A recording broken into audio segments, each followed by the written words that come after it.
Good day, everybody. It's 5:15 on the 12th of June, 2025. And behind me, that's Partizansky Prospect. Very busy. Looks like somebody here feeding the animals. The old dog here. Hey! Kind of old cat, I guess, too, maybe? I don't know.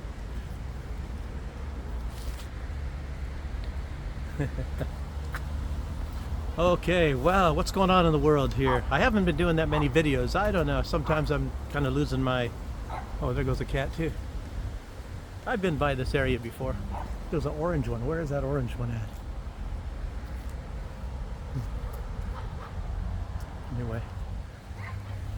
Well, what was I saying? Okay. A lot of these events going on. A lot of people are saying it's pretty earth-shattering. I think Tulsi Gabbard said we've never been as close to nuclear war as we are right now. And of course, I think she's probably talking about what's going on with Iran and Israel. But I don't think that's anything to worry about, because obviously Israel would have to be incredibly stupid to bomb Iran. I guess unless they've been told about the backing by the United States, which I doubt very much. Let me get out of here. Whoa!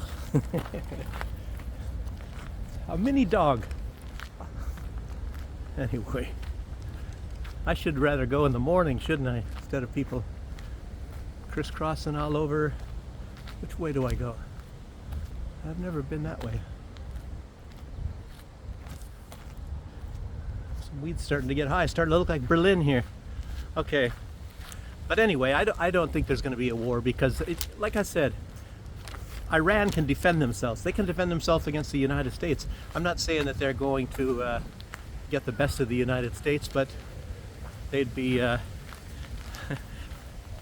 the United States would be stupid to even take part in it. But what Iran has said, that a lot of American targets are within range of them. So, and I don't know if Iran is actually going from the belief, which is probably absolutely true, that if there is an attack by Israel upon Iran, you know that could not possibly be taking place without the assistance of the United States. But anyway, let's go into what I wrote down here. Friggin' wind here. I'm getting sick of this stuff. Okay. Actually, what I started off with was talking about these riots. You know, the riots are going on all over the place. It's not just in Los Angeles now. You know, you got all these Democratic stronghold type places, and like Seattle, Chicago, New York, and obviously Donald Trump is absolutely accurate when he says it's all paid for. Sure, it's all paid for. You know, we were all thinking before that it was George Soros taking money out of his pocket, and then we find out that a lot of that money was coming from U.S. aid for him to be doing his little shenanigans all over the place, protests, BLM and all that. Obviously, you guys all know that BLM is a big Soros operation too. Well, Soros, Obama at that time, and a few other people. There's a bar over here, but I wonder, yeah, look. Oh, holy smokes. They're not in business anymore. Wow, let me come here just to look. They used to have like even carpets here. Very strange. Oh. Take all their signs down? Huh. Yep, looks like the place is closed up. There's only one place in this entire area, a big, huge area, where you can go and have a drink, have a beer, unless you want to go to the shopping mall and sit in Burger King with a bunch of little kids and things like that. You can have a beer, but other than that, there's only like one restaurant, and it's like 9 rubles or something. It's like twice as much as beer is anywhere else. Jeez. So I picked the wrong area. When we moved in, Right next door there was a beer tent, and it's like the cheapest beer in all of Minsk. It was 2 rubles for a half a liter of draft beer. 2 rubles. And even if it's right now, would have been 3 if they would have. But what happened was the snow came and it filled up on top of this tent. They left the tent there during the winter time, and it collapsed the tent, and they never wanted to put it back up apparently. And it was weird because not that many people went there. It's very strange. They even put a sign out by the sidewalk, and lots of people would walk by, but I didn't understand that. Probably because they didn't really staff the place so much. It was normally staffed inside the building and the beer tent out there. It's like you had to probably go in and tell them, hey, we're sitting out here, can we get a beer? I don't know. Maybe that's the whole deal. Okay, keep going here. Stop getting sidetracked.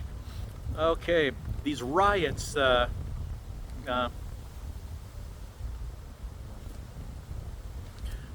don't know if I should really even talk about this, because these riots are all going to be cooling down, as you know. And this is just a big attempt against Donald Trump, like Soros. I remember back in Donald Trump's first presidency, Soros, he came out and he said this in Davos, that he is going to crush Donald Trump. You know, he hates Donald Trump. So a lot of this, what you guys think, oh, these people behind closed doors, they are big buddies and all this. I don't think that's true. I don't think that's true. So I think a lot of this stuff is really going on. But then again, sometimes the interests of both sides, the deep state and the truth state, I guess if you would call that to Donald Trump, he's more truthful at least than the other side. But I think they sometimes share common interests. Maybe this stuff about Epstein and the information that's supposed to be coming out from that. And as you know already, Elon Musk and Donald Trump have kissed and made up already, for the most part. I don't know if they're, well, I wouldn't say bum buddies. I don't know if they're big buddies anymore. Bum buddies, that's for Starmer and some of his Israeli boys, I guess. That's what people are calling them. Bum boys, anyway. But anyway, they were bum boys of Zelensky first, apparently. Jeez. Gosh. You know, if you get the smoking gun, you know, well, we kind of get a smoking gun, but what happens if you, you know, if we really witness some of the show or something, you know, people even coming out and saying what's going on, it's oh, no, that's not true, all this sort of crap.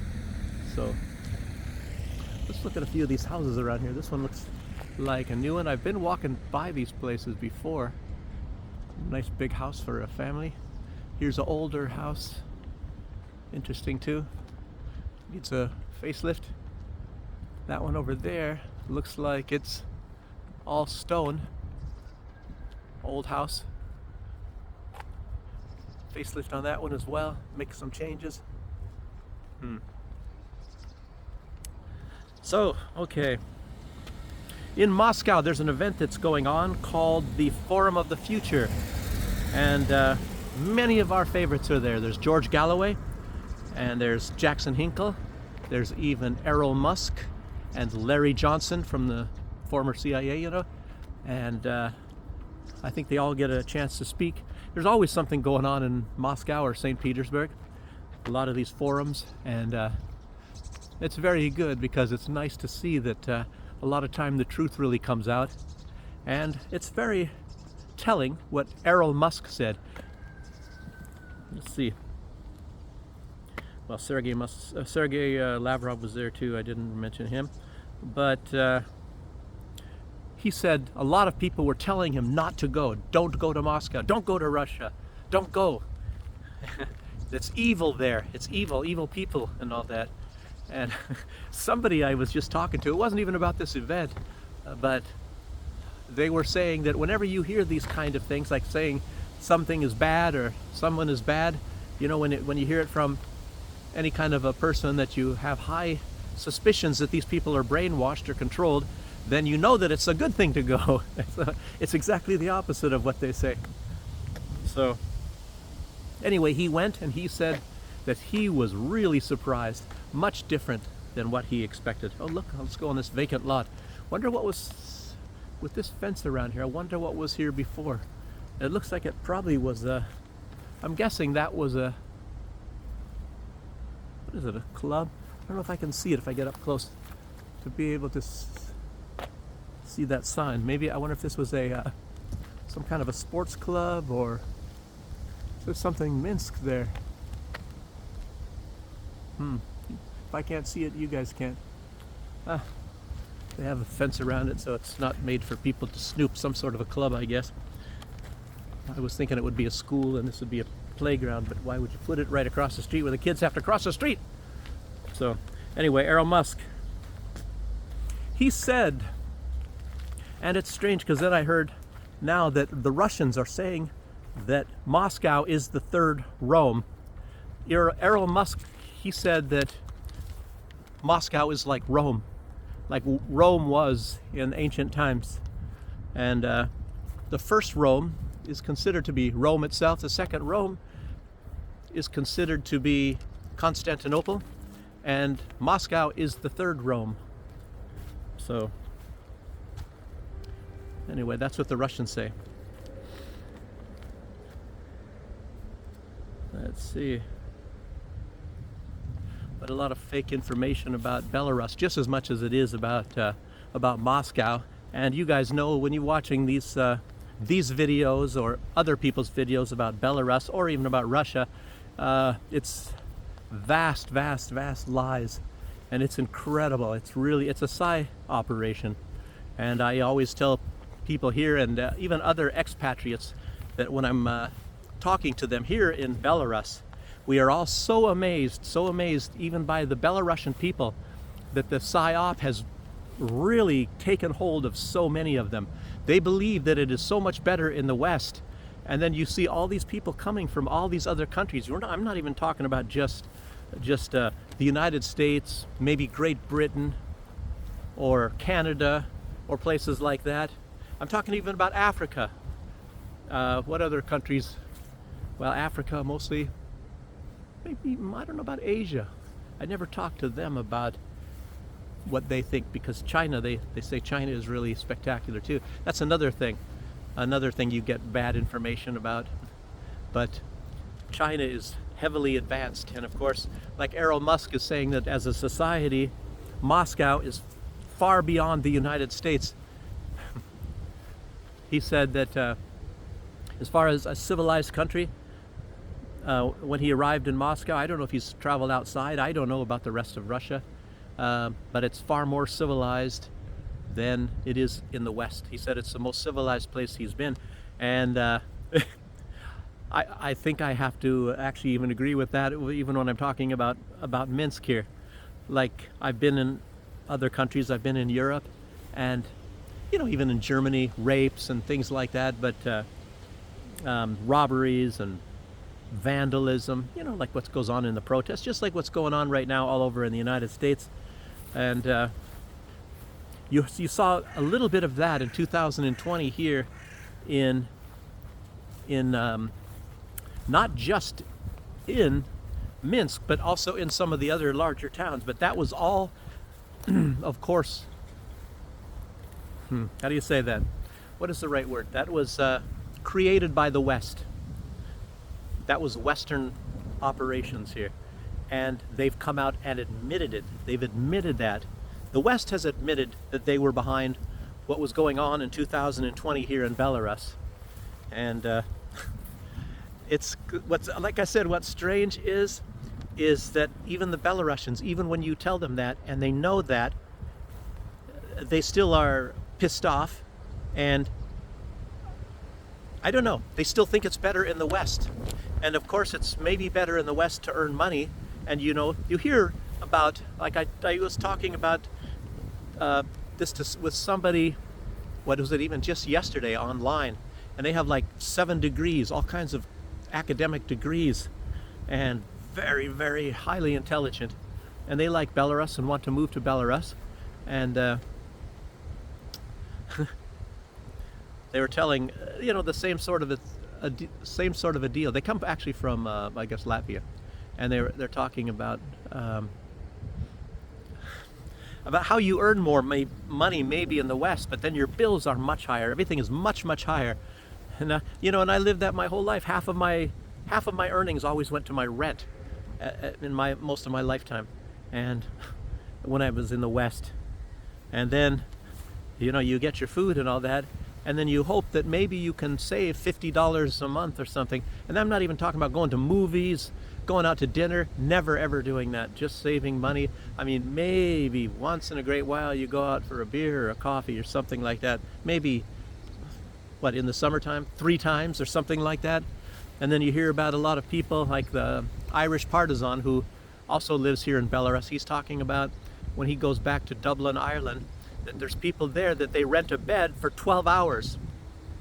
So you have the bed for 12 hours and somebody else rents it for the other 12 hours. So you're allowed maybe to be in this little teeny room, you know, which maybe, I have no idea, to be honest with you, what that room is like and what other privileges you might have, but you just get a bed for 12 hours. Amazing. So it's not so great in the West. Okay. And Errol Musk, he's probably traveled extensively in a lot of places.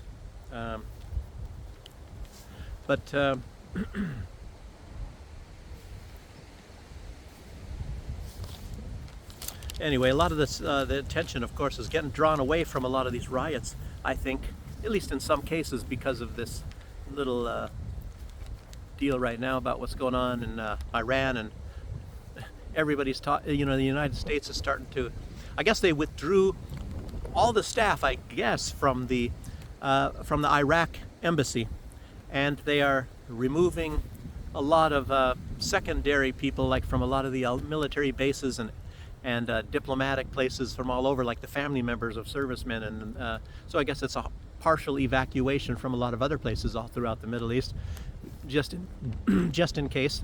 But you know, Israel's not going to attack, because that's really, really incredibly stupid. You know, it's like Iran's the aggressor. You know, but it's like Israel's bombing everywhere. They're bombing most of their neighbors. They're not bombing Jordan, which I don't even know why. They're not bombing Egypt, but they're bombing Syria. They're bombing Lebanon. Actually, their next door neighbors is not Yemen, but they're bombing Yemen. And they just, anyway, bombing Gaza, bombing the West Bank. So, I don't know. But they're not the aggressors. That's self-defense. So they're going to bomb Iran and call it self-defense, like they want to do. Wow. Okay. Let's see. Oh, I should say something about those protests. A lot of people are not talking about, but you know, there are people getting very seriously hurt, but I haven't heard anything about any deaths. Police officers, a lot of them have been going to hospitals. You saw lots and lots of police cars completely damaged. They're like totaled out. All the windows broken. They're smashed. Everything. Probably slit the tires.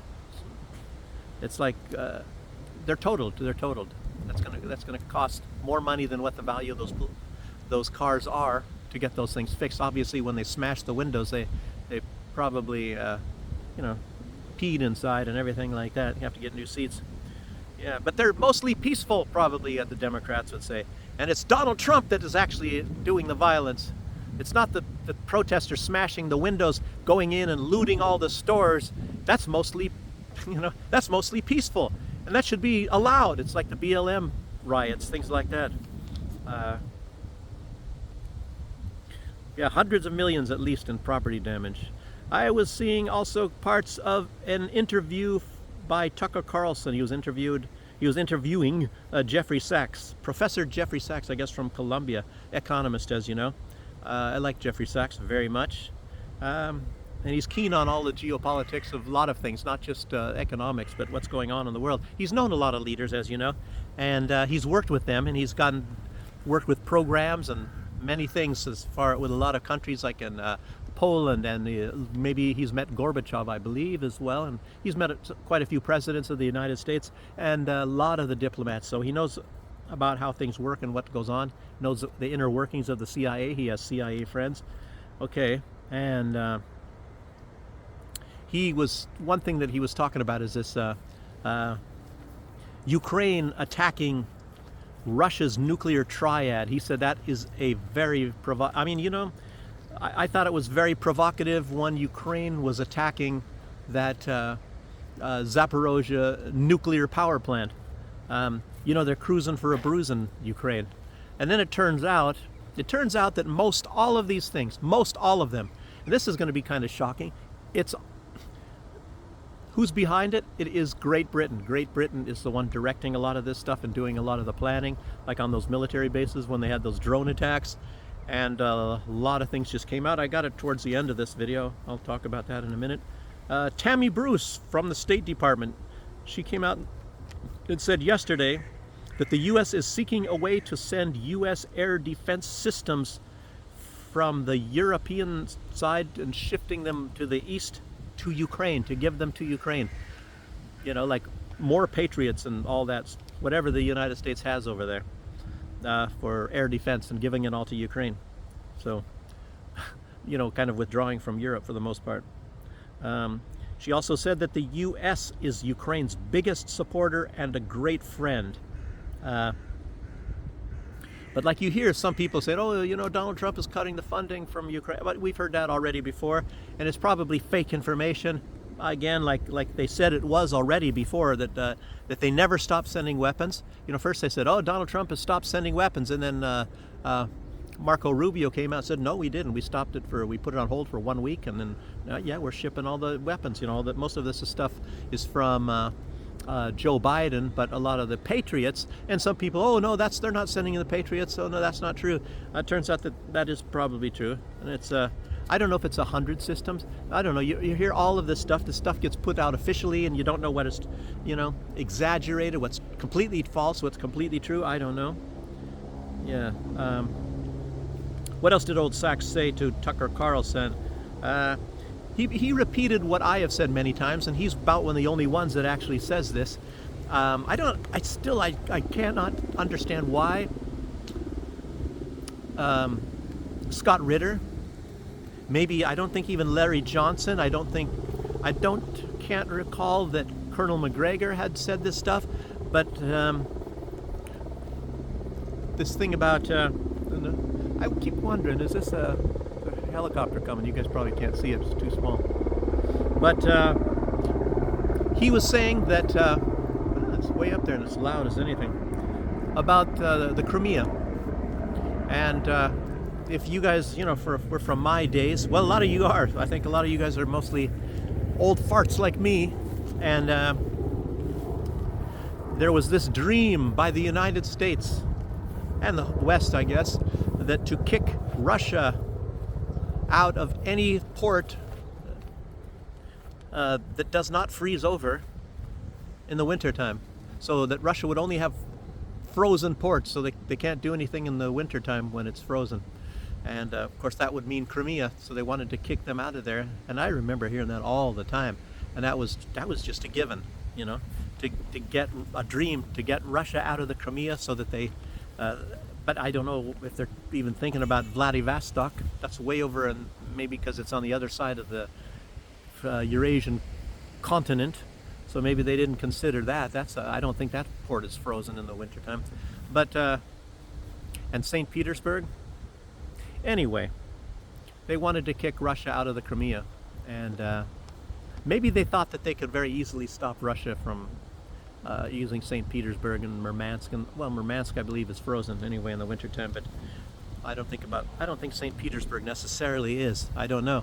But anyway, Jeffrey Sachs was talking, and like I had said, and I had actually believed for sure that as the United States was NATO was moving further and further towards the east, that they wanted to instead supplant Russia in the Crimea, Sevastopol, and he said that. He virtually said that. He didn't come out and say it exactly as I do. I come out and put it point blank, and normally Jeffrey Sachs comes out and puts things point blank.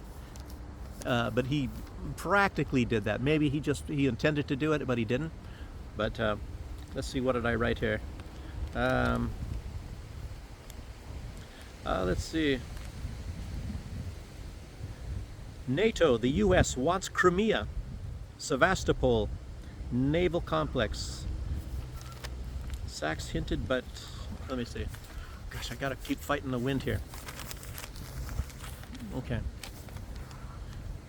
He said the main reason for the conflict in Ukraine, of course, is after 2014, Russia had established very firm hold on Crimea, and that, of course, really ticked off the United States. Obviously, NATO, the United States, but NATO, they really wanted the Crimea. Like I've been saying that many times in the videos. But they won the referendum. You know, Russia is the one that put up the referendum, obviously directed the Ukraine government. They had a Crimea government. They had their government there. And they did this referendum, and it was like, what, 96% or whatever said they wanted to be a part of Russia. They wanted to be, I think they did two referendums. One was to be free from Ukraine, obviously, to be cut ties with Ukraine. And then the second referendum was to be a part of Russia. And of course, the second referendum would mostly be because of defense, because Ukraine, you know, is not going to let that happen. Just like the U.S. Civil War. So, when it was to secede the Union, a lot of people thought it was for slavery, but Civil War, but it has nothing to do with slavery. Lincoln wasn't even actually that much against slavery, to be honest with you. The real truth is, he campaigned for slavery while he was campaigning for president. Believe it or not, it's in the records. You can find it yourself. I'm a history major, but not the U.S., but I know that for sure. Okay. When he was in the South, he campaigned for slavery. When he was in the North, he maybe said, oh, it's not a good thing. Maybe he didn't campaign against it necessarily, but anyway, you know how the things turned out. Old Honest Abe. Well,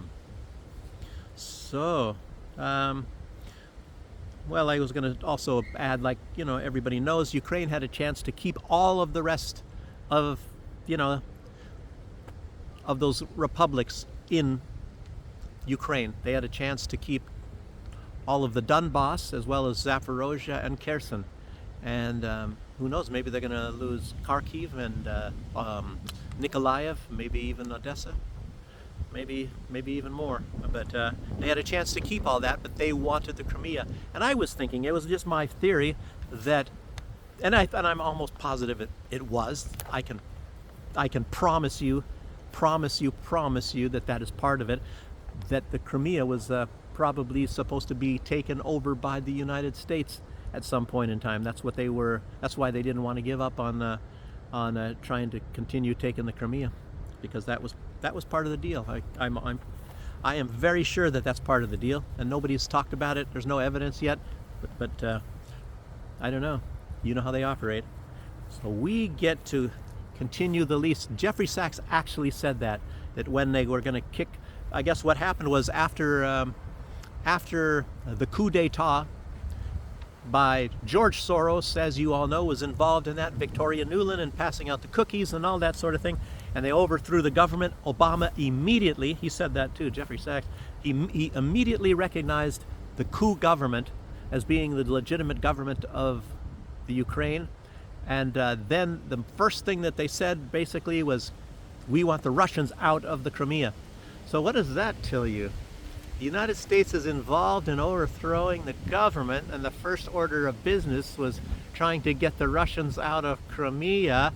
That's very difficult to figure out by connecting the dots. Well, you guys know, obviously, I don't think Jeffrey Sachs came right out and said it like I say, but he definitely strongly hinted at it. So that's why I like Jeffrey Sachs. Okay.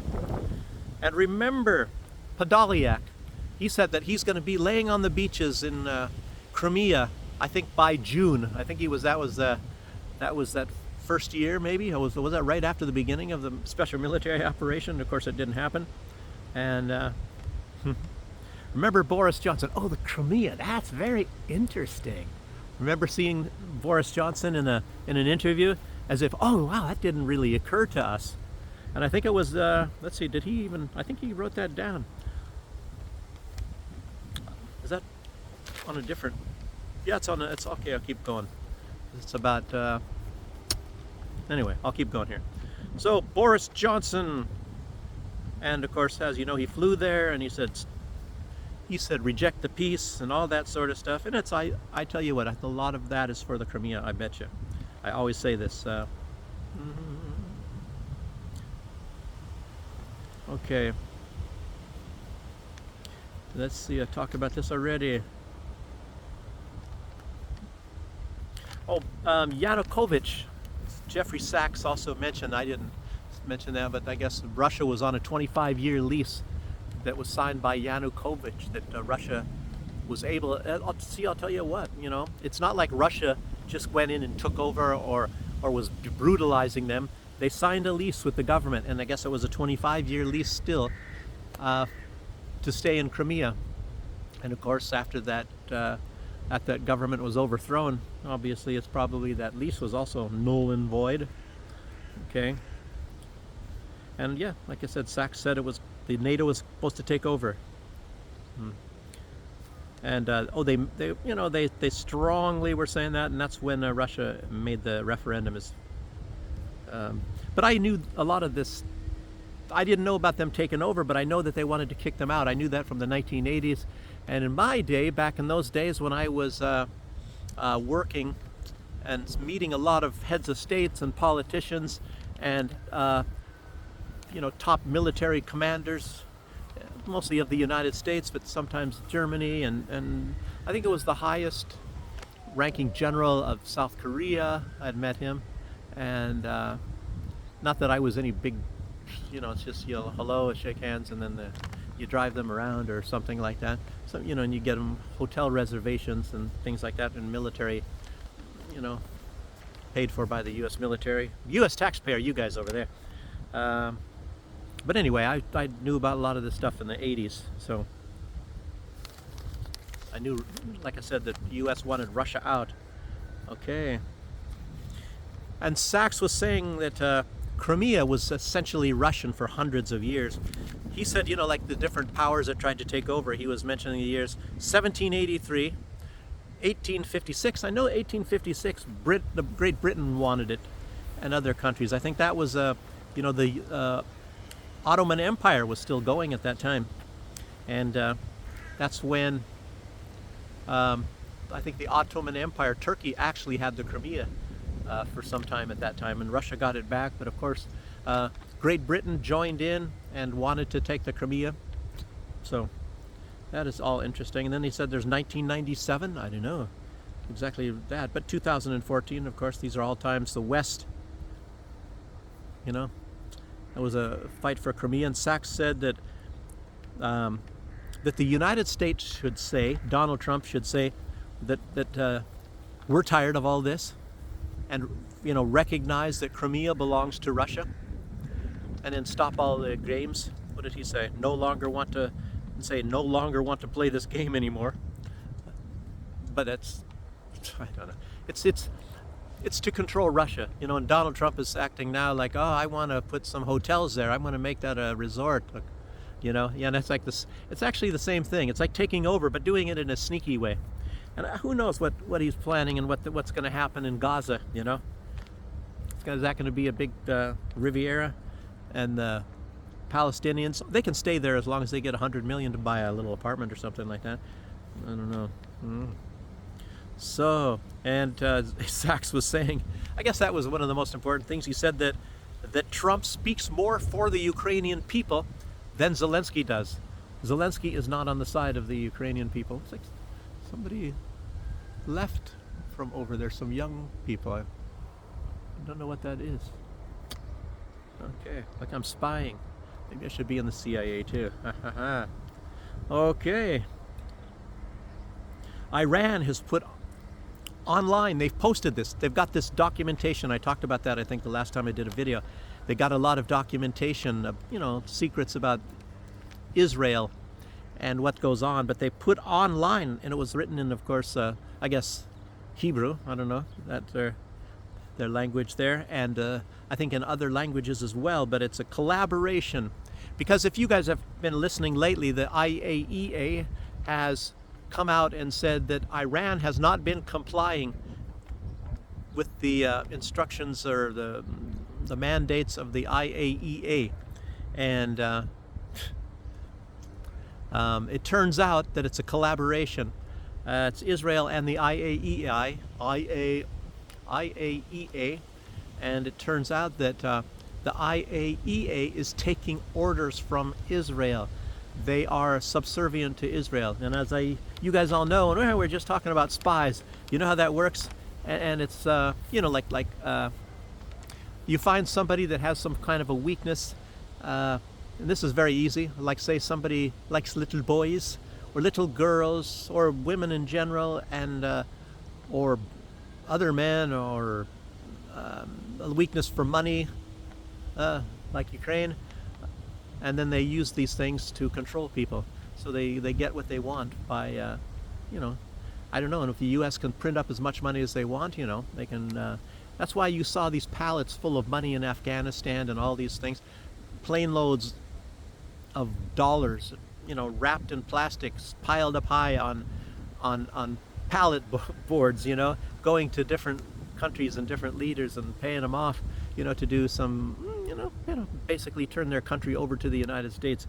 When the dollars are all free, you just flip the switch on the printing machine, and don't worry, the American people sometime, maybe 100 years from now, will be paying all that money back. It's no big deal. But anyway, a lot of time they use a lot of this stuff like leverage, and I know this stuff, and to control people, when you have some sort of a weakness, and then you put them in a powerful position, like in a politician, and these people don't want this stuff to be exposed. And then you sometimes hear about, like in Germany, a politician slit his wrist. He actually did kill himself. I mean, it looks that way, at least in the bathtub. He cut his wrists and bled to death in his bathtub, and some things like that. It's not that all these things that look like suicide actually are suicide, as you guys all know. And it's this thing about, what's his name, Jeffrey Epstein. I don't think that was suicide. But Kash Patel, who I believe is a very honest guy, he's saying it is, and this Dan Bogliano, I don't know. Well, then how come we don't see the evidence? If they're so sure that it was suicide, well, how come we don't see the evidence? Anyway, Iran has put documentation, like I said, and they posted online several documents that show this, that show that this guy is basically a stooge for Israel. This guy's name is Rafael Grossi. He's in charge of the IAEA, and he's a stooge of Israel. He was doing everything that Israel told him to do. So in other words, if he says, that Iran has been enriching uranium far beyond what they're supposed to be, maybe in even larger quantities than they're supposed to have, you can bet that Israel's behind all that. So, okay. You guys heard about that plane crash, that Boeing 787 or whatever? It looks like everybody died on that plane. It's like the instructions, what to do. Keep your seatbelt fastened. But I think a lot of times that is if something goes up, that your body or something doesn't kill somebody else. Put your things up in that. It's like you think you're going to survive from a plane crash. But they were told us, what you do is as you're sitting in your chair, you put both arms behind your head like this, and you push your head down as much as you can. You try to bend down as much as you can, and you move like this with your lips, and you kiss your ass goodbye, because that's what's looking. If there's going to be a plane crash. So let's see here. No survivors. Oh, the gray zone. Yeah, well, let me see. I had some other stuff.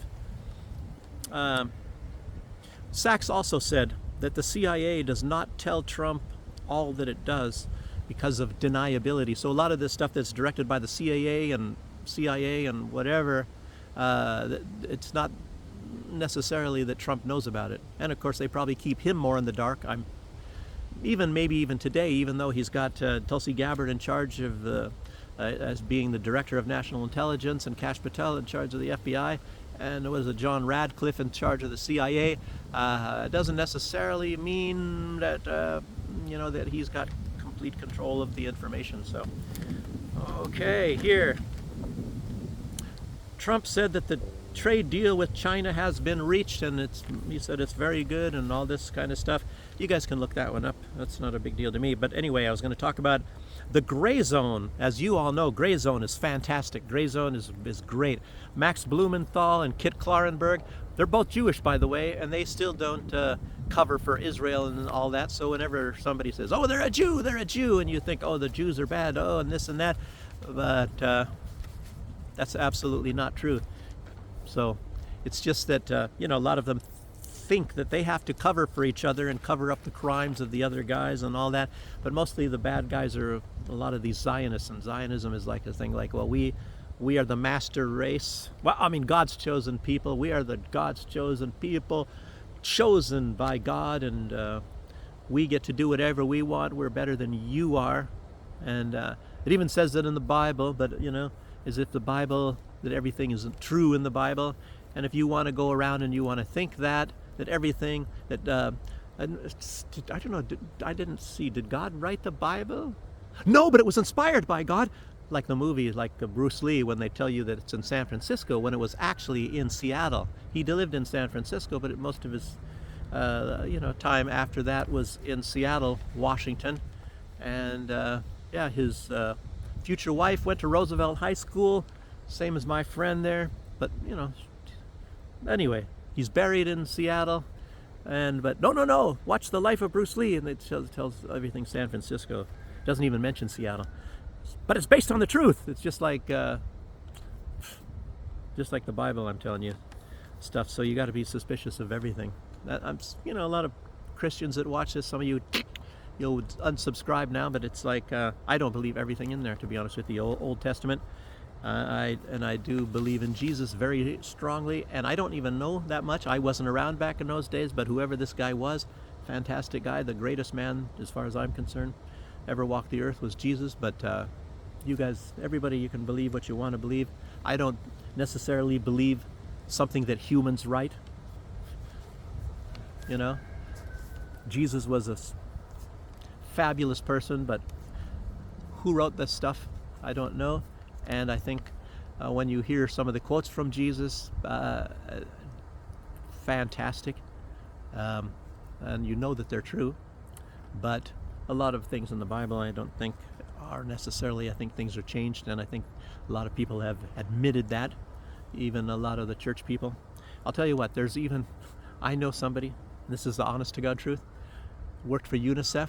His boss was the Bishop of Ghana, who ran UNICEF, and this guy met a lot of the higher church people.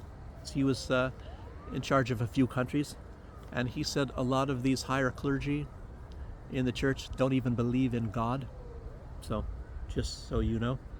Anyway, let's keep going here. Gray Zone, what did he say? So it was Kit Klarenberg. It's he just had a lot of the information. I don't know, I think he might have even published some of that, but he's got a lot of it, hard copy information, that it was the UK that was virtually in charge and did a lot of maybe all the planning of trying to blow up the Kerch Bridge. Oh man, they even were running honey traps, women to lure and this and that. Israel does that as well, as you know. That's Mordecai Vanunu. That's how they got Mordecai Vanunu, who's the guy that exposed Israel's nuclear weapons program. So that Israel was running in secret, getting a lot of that information from Jonathan Pollard from the United States, Mordecai Vanunu. But anyway, I don't know even if he's even alive anymore. But they had him in isolation. Really terrible life. Anyway, so what else do I have? Here I've got a little bit more. Let's see. I wrote down some notes of some of the later things here. Okay, I wrote about that. Let's see.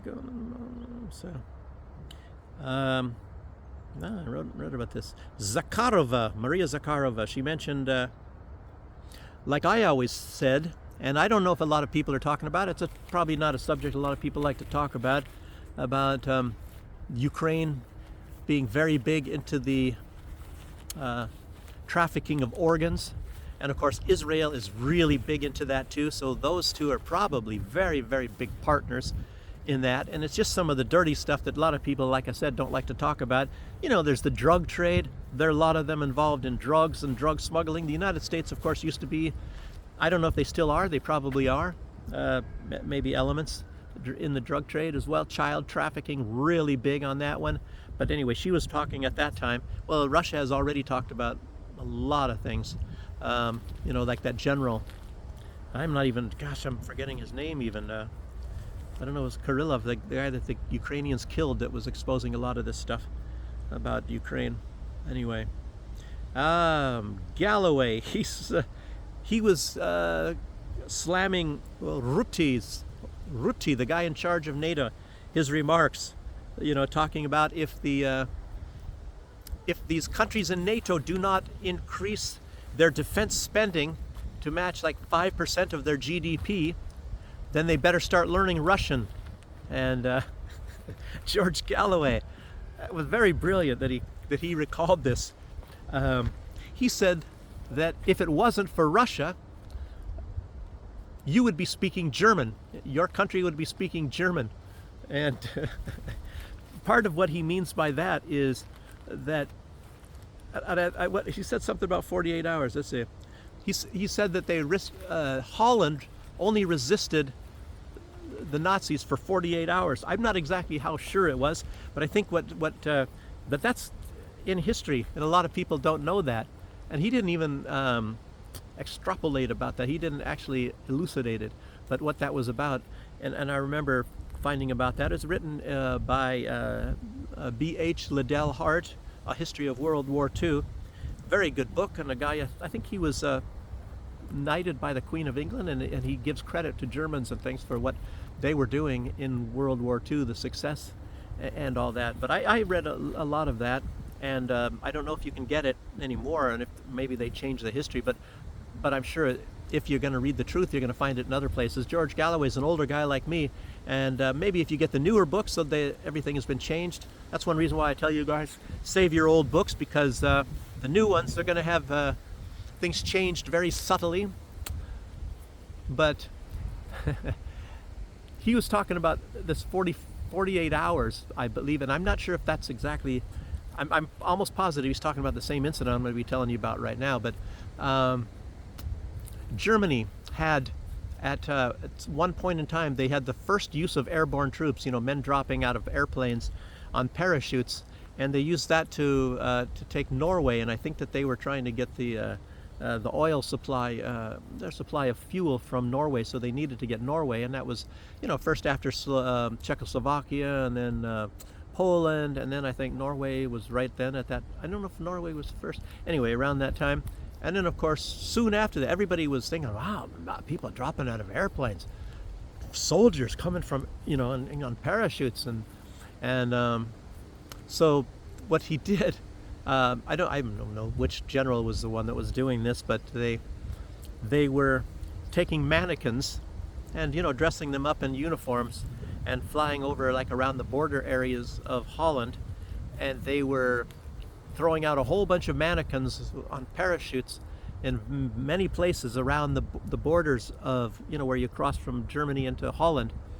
And so they were sending all the troops out to all these places, to defend Holland. And by the time these, the troops were all landing there, and the radios were going haywire, and everything was really going crazy in Holland. And meanwhile, I think they dropped the main contingent, the ones that actually were soldiers, on Den Haag, which is the capital of Holland, and they took it over. And I'm not sure. And I think in that operation, on Den Haag, I don't think it was even 100 soldiers. So in truth, with a very, very small amount of people, they defeated Holland. In combat. People in combat. Of course, it took more people, pilots and people to throw the mannequins out, and maybe they did have some skirmishes, like acting like moving forces up to the border and shooting back and forth and all that. But the main thing was just these less than 100 people that actually took over the government of Den Haag.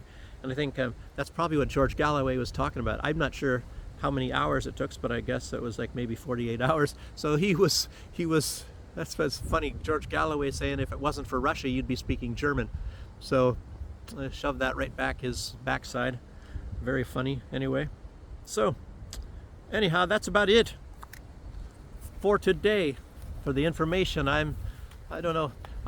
Something also quite important that I have to tell you, that on Saturday I will probably be going on a trip to a brewery on the western part of Belarus, Litskaya.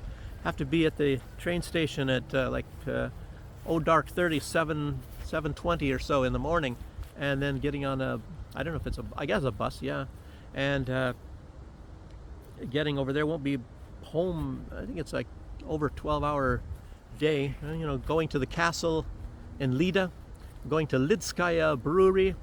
One of my favorite beers is Litskaya Premium.